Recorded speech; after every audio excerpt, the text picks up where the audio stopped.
Olá, o meu nome é Paulo Cogos, eu sou anarcocapitalista e nesse vídeo eu defendo uma das minhas mais ferrenhas posições, que é a pena de morte. O anarcocapitalismo é a ausência de Estado. O Estado é o monopólio coercitivo da força e das leis. Mas como a justiça e a defesa são bens escassos, eles são melhores providos num sistema de livre mercado e não no monopólio coercitivo socialista que é o Estado.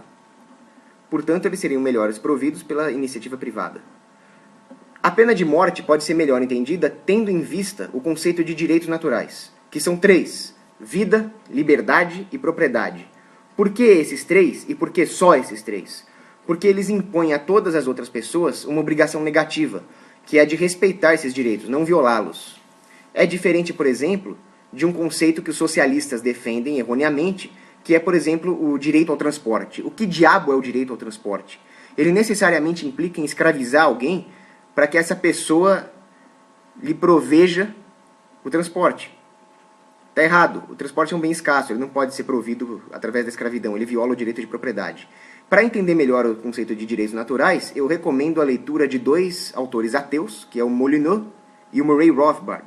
No Instituto Mises, o Molyneux deriva os direitos naturais a partir de premissas irrefutáveis e através da metodologia da lógica.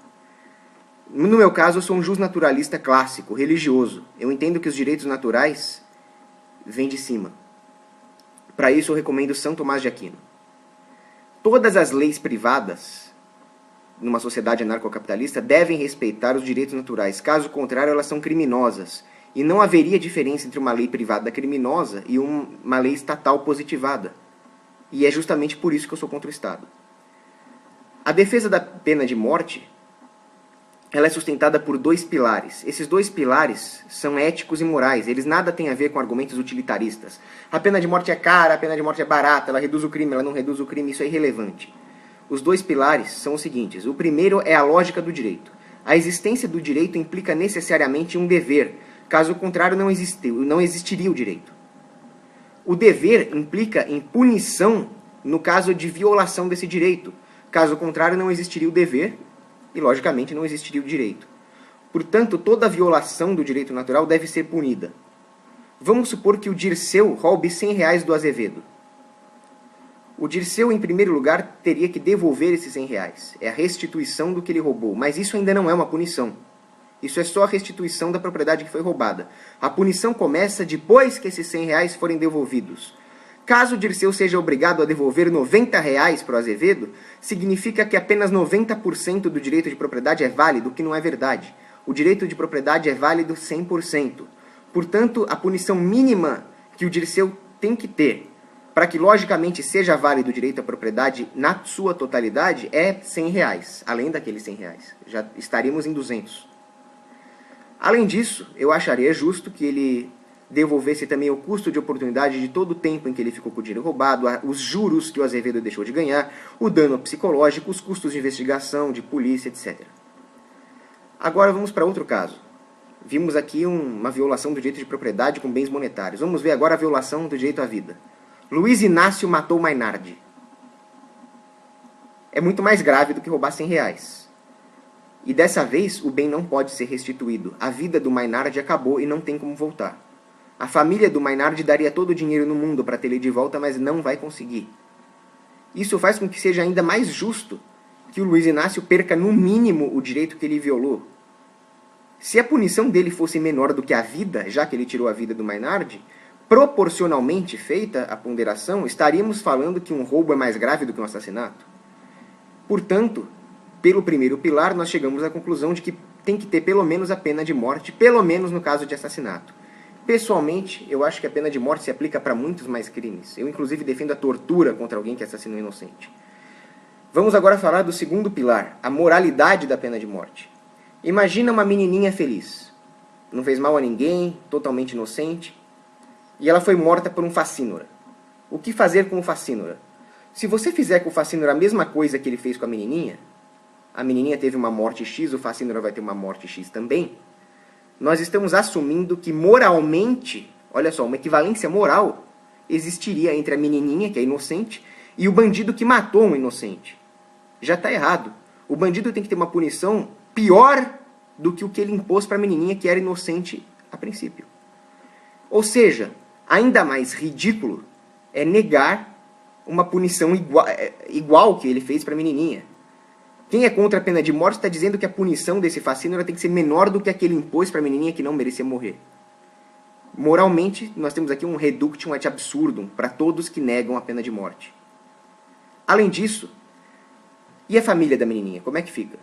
Eles têm direito a fazer qualquer coisa que não viole direitos naturais para tentar aplacar a sua dor, que nunca vai ser aplacada na totalidade, já que não dá para ressuscitar a menininha, certo? Ou seja, eles podem, por exemplo, desferir golpes de picaretas contra uma rocha para fazer uma estátua da menininha, já que a rocha não tem direitos naturais. Ou contratar psicólogos, voluntariamente, já que o psicólogo tem direitos naturais, ele tem que ser contratado voluntariamente. Ou fazer qualquer coisa com o corpo do Facínora, inclusive torturar, já que o Facínora, ao matar a menininha, perdeu o seu direito à vida. Ele não tem mais direito ao próprio corpo. E esses são os dois pilares lógicos e morais da pena de morte. Agora, é claro que vai ter alguém que vai usar argumentos utilitaristas para tentar me refutar. Agora vamos para a terceira parte do vídeo. Alguns vão dizer que a pena de morte não coíbe o crime. Em primeiro lugar, que ela coíbe sim. Existem estudos que dizem que um bandido executado salva a vida de 18 inocentes. Mas mesmo que ela não coibisse, ela também não ajuda nem um pouco a reduzir o uso de agrotóxicos em plantações de couve. Da mesma forma, viagens aéreas não ajudam a combater o mosquito da dengue, mas so what? E daí? Isso é irrelevante. Outros vão dizer, a pena de morte não traz a vítima de volta. So what again? Isso é mais um motivo para matar o bandido, já que ele não vai conseguir nunca restituir o crime, diferente do Dirceu lá, que conseguiu devolver R$500 lá para o Azevedo. Terceiro argumento, esse é o que mais me irrita. O bandido tem que ser recuperado. Como assim o bandido tem que ser recuperado? Quem tem que ser recuperado é o cara que tomou um tiro e ficou paraplégico.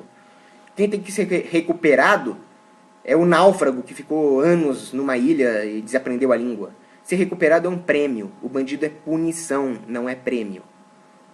Agora, tem um argumento que realmente é um argumento respeitável, que é o fato de a pena de morte poder ser aplicada injustamente contra o inocente. É um argumento de respeito. Mas isso cai numa coisa que eu chamo de guilhotina de Cogos. É uma coisa meio análoga à guilhotina humeana, que diz que você não pode derivar uma conclusão de deve ser a partir de uma premissa do tipo é. A guilhotina de Cogos, que é uma brincadeira com o Hume, você não pode derivar uma conclusão ética a partir de premissas técnicas. Uma dificuldade técnica não tira a validade ética de alguma coisa. Por exemplo, o fato de aviões poderem cair e matar inocentes que estão no solo e nada tinham a ver com aquela viagem aérea, não invalida eticamente a viagem de avião. Ela apenas impõe que certas regras sejam seguidas para que a viagem seja o mais seguro possível. Imagina que você tem lá um depósito de botijões de gás. Se o seu depósito de botijão de gás não segue nenhuma norma de segurança, ele é uma ameaça intrínseca a todos os vizinhos. Aí sim, você está violando um preceito ético. Você não pode ameaçar ninguém, intrinsecamente ou não.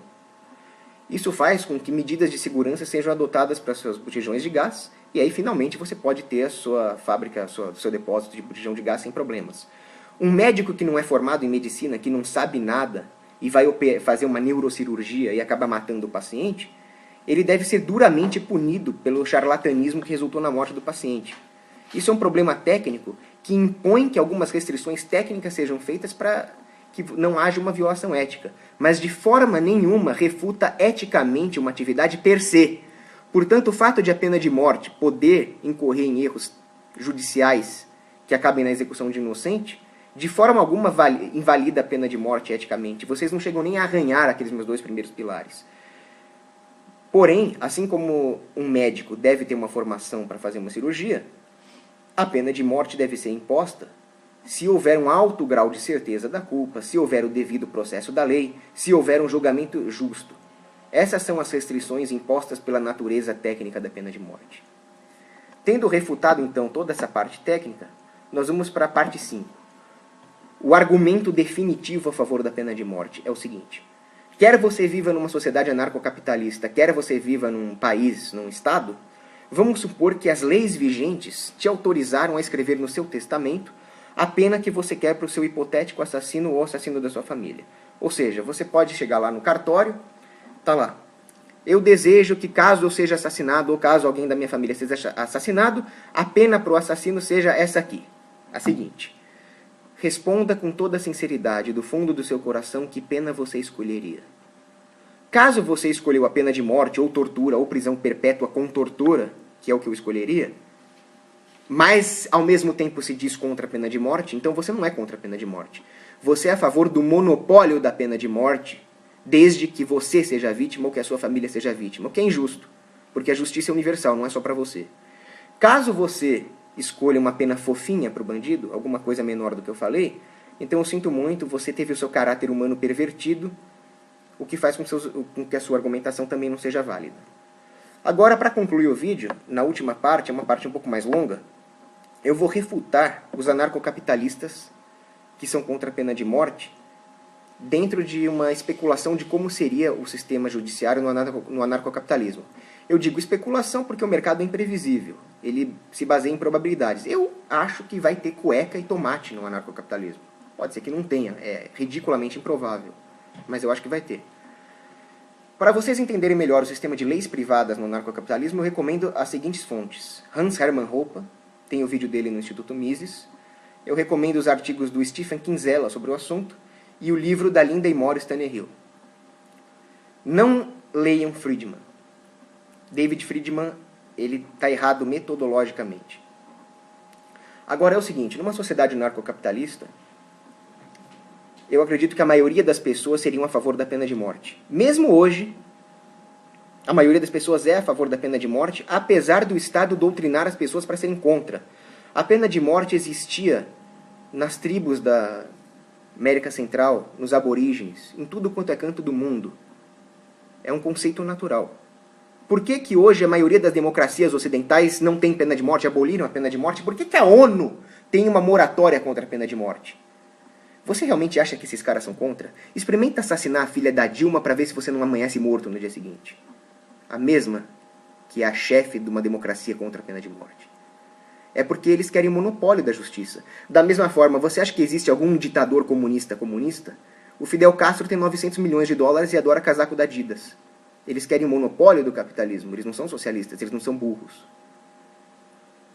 A moratória contra a pena de morte feita pela ONU, você sabe quem fez? Foi um terrorista de esquerda, italiano, chamado Sergio Delia, um assassino. É esse tipo de gente que é contra a pena de morte.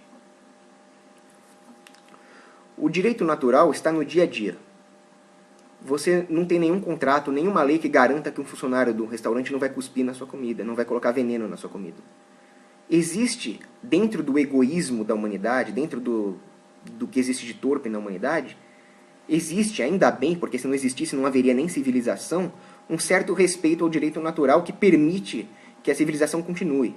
Isso vem da própria biologia evolutiva do homem, senão nós não conseguiríamos sobreviver nas condições da savana ou na era do gelo. É por isso que nós estamos aqui e é por isso que a anarquia de mercado é possível. É por isso que tudo é possível, porque se fosse depender de um burocrata estatal, cada coisa, cada favor que você faz, cada vez que você não rouba ou não mata alguém, nós não poderíamos existir como espécie. É por isso que eu acho que os direitos naturais seriam respeitados numa sociedade anarcocapitalista e os sistemas judiciários privados entenderam o anarcocapitalismo. Algumas pessoas vão dizer que o risco de ser morto injustamente faria com que as pessoas optassem por um esquema de não pena de morte. Errado. As pessoas assumem todo tipo de risco, elas saltam de paraquedas, elas pulam de bungee jump, elas tomam um avião, elas se alistam voluntariamente em exércitos ou em corporações policiais. Você acha que para obter justiça, para proteger a sua família de potenciais assassinos, elas não vão escolher um sistema duro contra os bandidos? Já que a pena de morte realmente reduz o crime, as próprias seguradoras iam cobrar mais barato pelo seguro de vida daqueles enclaves anarcocapitalistas onde existisse a pena de morte. Aqueles que dizem que a pena de morte não necessariamente seria adotada no anarcocapitalismo estão incorrendo num erro. Eles estão tentando prever o mercado da mesma forma que eles me acusaram de tentar prever o mercado. E, de qualquer forma, qualquer lei privada que se faça deve respeitar os direitos naturais. Na ausência de contrato, vale o direito natural. E eu já provei nesse mesmo vídeo que o direito de aplicar a pena de morte num assassino está dentro do escopo dos direitos naturais da vítima. Ao mesmo tempo, quem faria as leis numa sociedade anarcocapitalista? O consumidor. Mas o consumidor realmente quer o que ele deseja? Isso é uma frase do psiquiatra Jorge Forbes. Você quer o que você deseja? Você realmente escolheu todo o aparato de segurança de um avião ou foi um engenheiro aeronáutico que você nunca viu na vida que escolheu? As pessoas demandam, todas elas, segurança e paz. Como fazer isso? Vai ser uma elite natural que vai fazer isso. Os donos das seguradoras, os donos dos tribunais, eles vão tentar fazer isso de forma a agradar o consumidor, de forma a prover para essas pessoas justiça e paz, que é o que elas querem. A diferença entre essas elites e a elite política que existe hoje é que a elite política é imposta. Já as elites naturais numa sociedade anarcocapitalista, elas são instáveis. Elas estão sujeitas à competição de mercado, a elite competindo com a elite para agradar o consumidor. É claro que o dono da Google faz parte da elite, mas ele é uma elite que só está lá porque ele agradou o consumidor. Se aparecer um concorrente da Google melhor que ele, acabou o status de elite dele. Da mesma forma, as leis superiores num sistema anarcocapitalista vão imperar. Por mais que as pessoas sejam burras, egoístas, no macro, na análise estatística de toda a sociedade, ela vai tender ao justnaturalismo. E é por isso que eu tenho fé no anarcocapitalismo, não é por outra coisa. Já aqueles que dizem, erroneamente, que uma pessoa tem direito de não querer a pena de morte para ela, bastaria, portanto, que uma civilização de bandidos fizesse uma lei privada dela mesma, isentando-se da pena de morte, para que eles pudessem aterrorizar o resto do mundo como Átila Uno. Não. Você também não pode querer ter uma agência privada de justiça que garanta o seu direito de estuprar sem ser punido. E a pena de morte, como eu já provei, faz parte do direito natural. Uma agência que fizesse uma coisa dessa seria uma agência criminosa. E uma agência criminosa seria combatida por todas as outras estruturas de mercado que surgiriam no sistema anarcocapitalista. Dessa forma, eu concluo pela defesa empírica, técnica, moral e lógica da pena de morte. E eu concluo meu vídeo. Um abraço.